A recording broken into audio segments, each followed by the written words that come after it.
ಸಂಸ್ಥೆಗಳದಾವೆ.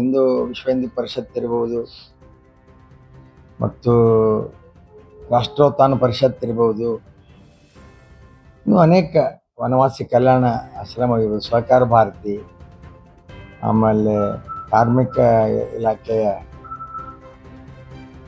Organisation, ಇಂಥವು ಪ್ರತಿಯೊಂದು ಫೀಲ್ಡ್ನಲ್ಲಿ ಕೂಡ ತಮ್ಮದೇ ಆದಂಥ ಕೆಲಸ ಅಂಗಸಂಸ್ಥೆಗಳು ಮಾಡ್ತಾವೆ. ಎಲ್ಲದಕ್ಕೂ ಮಾತೃ ಸಂಸ್ಥೆ ರಾಷ್ಟ್ರೀಯ ಸ್ವಯಂ ಸೇವಕ ಸಂಘ. ಅದರ ಅಂಗಸಂಸ್ಥೆ ಭಾಜಪ ಅಂದ್ರೂ ಕೂಡ ಏನು ತಪ್ಪಲ್ಲ. ಆದರೆ ಇವರು ತಮ್ಮ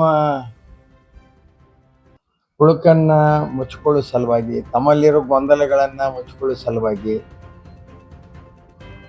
ಏನು ನಮ್ಮಲ್ಲಿ ದೇಶದಲ್ಲಿ ಅನಕ್ಷರಸ್ಥರದಾರ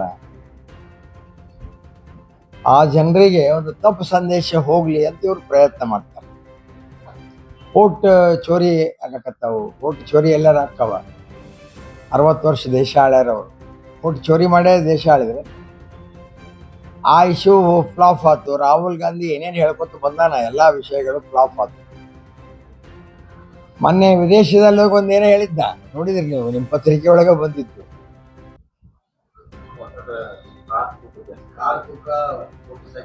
ಕಾರ್ ತೂಕ, ಮೋಟರ್ ಸೈಕಲ್ ತೂಕ,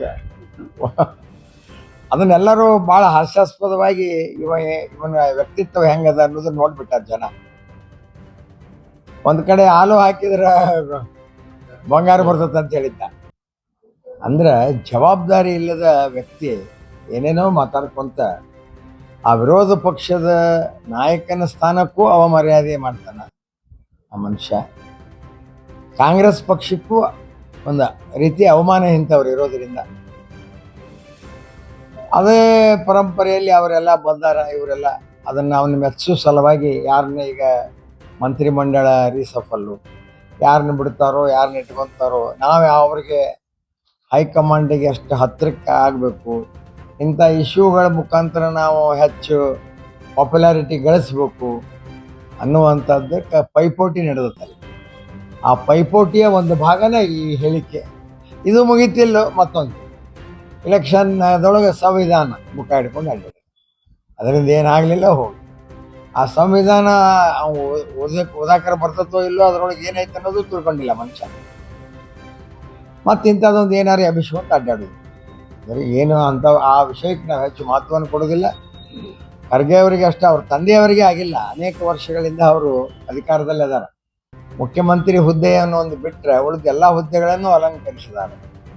ಮತ್ತು ಈ ರಾಜ್ಯದ ಹಿರಿಯ ರಾಜಕಾರಣಿಗಳು, ಅವರಿಂದ ಆಗಿಲ್ಲ ಬ್ಯಾನ್ ಮಾಡುವಂಥದ್ದು.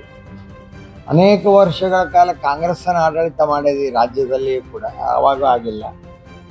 ಮತ್ತು ಕೇಂದ್ರದಲ್ಲಿ 19 ರಾಜ್ಯದಲ್ಲಿ ಭಾರತೀಯ ಜನತಾ ಪಾರ್ಟಿ NDA ಸರ್ಕಾರ ಮಜಬೂತ್ ಪ್ರಧಾನಮಂತ್ರಿ ಕೆಲಸ ಮಾಡುವಾಗ RSS ಬ್ಯಾನ್ ಮಾಡ್ತಾನೆ ಅನ್ನೋದು ಹಾಸ್ಯಾಸ್ಪದ.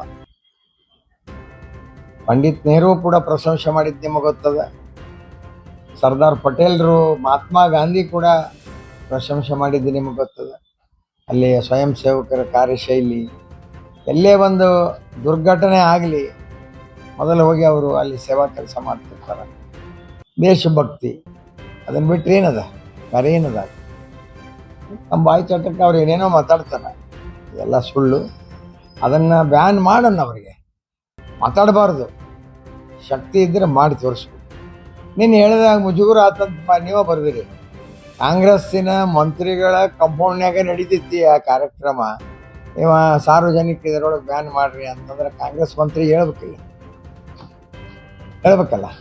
ಆ ಕೆಪಾಸಿಟಿ ಇಲ್ಲ ಅವ್ರಿಗೆ. ಸುಮ್ಮ ಅಗ್ಗದ ಪ್ರಚಾರ. ಚಲೋ ವಿಷಯ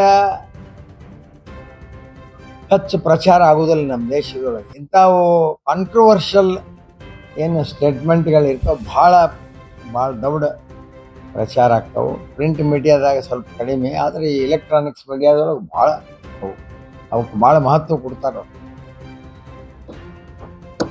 ಅಲ್ವಾ? ಆತ್ಮೀಯ ಗೆಳೆಯರೇ ಮತ್ತು ಬಂಧು ಬಾಂಧವರೇ, ನೂತನವಾಗಿ ಪ್ರಾರಂಭವಾಗಲಿರುವ ಟಿಟಿ ಬಳ್ಳಾರಿ ಮಸಾಲಾ ಮಿರ್ಚಿ ಭಜಿ, ಸ್ಥಳ ವಿನಾಯಕ ನಗರ, SBI ಬ್ಯಾಂಕ್ ಹತ್ತಿರ, ಬಾಗಲಕೋಟೆ. ಸರ್ವರಿಗೂ ಹಾರ್ದಿಕ ಸ್ವಾಗತ. ತಮ್ಮೆಲ್ಲರಿಗೆ ಸ್ವಾಗತ. ನ್ಯಾಷನಲ್ ಆಟೋಮೊಬೈಲ್ ಬಾಗಲಕೋಟ್ ನಮ್ಮಲ್ಲಿ ದ್ವಿಚಕ್ರ ವಾಹನಗಳ ಬಿಡಿ ಭಾಗಗಳು ನಮ್ಮಲ್ಲಿ ಆಕರ್ಷಕ ಬೆಲೆಯಲ್ಲಿ ಸಿಗುತ್ತದೆ. ನಮ್ಮಲ್ಲಿ Honda, Hero, Bajaj, TVS, Yamaha, Royal Enfield, tyres, oil, battery oil, ಅನ್ಯ ಇತರೆ ಬಿಡಿ ಭಾಗಗಳು ಸಿಗುತ್ತದೆ.